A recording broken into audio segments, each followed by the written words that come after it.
Hi guys, didilig tayo ngayon guys ng mga tanim natin guys. Kahit binagyo sila, naging ano din, may maayos din ang tubo ng tanim.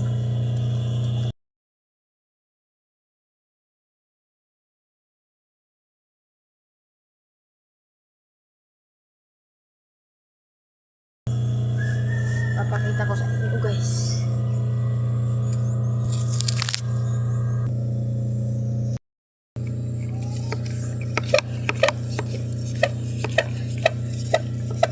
Bombayin lang natin bago natin yan.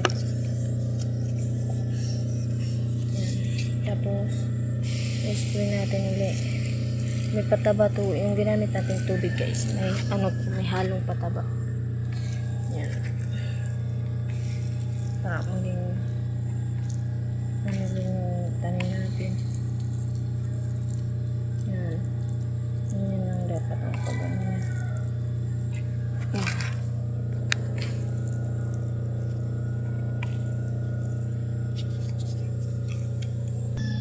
So yun guys, natapos na tayo sa siyam na tanim. Tsaka yung tatanong ano yun guys, talong. Tsaka nilipat na ito guys sa kabila. Ito pala guys yung tanim ko guys na. So yun guys, ito pala yung tanim ko na picture.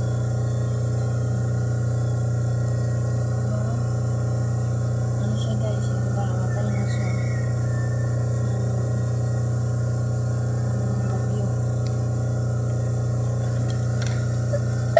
Didilitan din natin siya guys.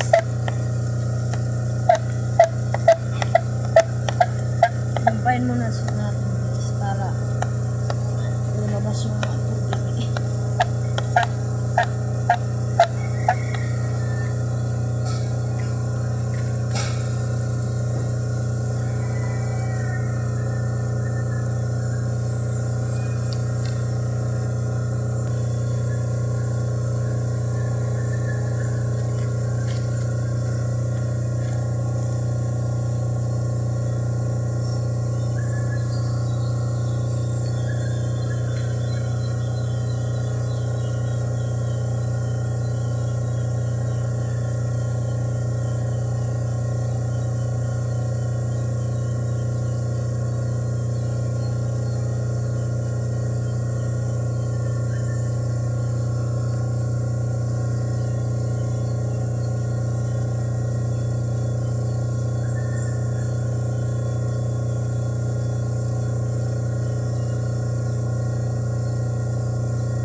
Dito guys.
guys, papakita ko sa inyo ang mga tanim ko guys.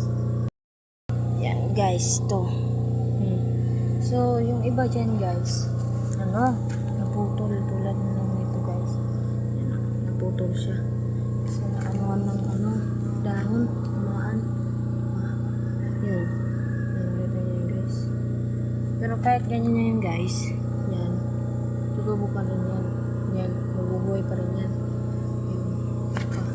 Ito. Picture yan guys. Yan. Dalawang plat lang yan guys. Diba? Itong tinanim ko guys, hindi na ito bibilin.